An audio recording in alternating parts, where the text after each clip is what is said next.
ভাবলাম কলকাতার জ্যান্ত কালীকেই বা কেন বাদ দেব, তাই পৌঁছে গেলাম শ্যামসুন্দরী মন্দির। সোশ্যাল মিডিয়া জায়গাটিকে যতটা ফেমাস করেছে, লাইনটি ততটাই বড়। কতক্ষণে পৌঁছাবি ওখানে? 2 ঘন্টার বেশি লাগবে। এই লাইনটা দেখতে পাচ্ছেন, আমরা অনেকটা চলে এসেছি কাছে।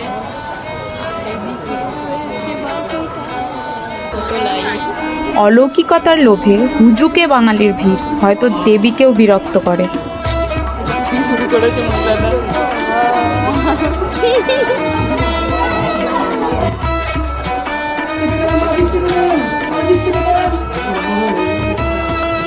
কিন্তু সত্যি বলতে মূর্তিটি অপূর্ব সুন্দর।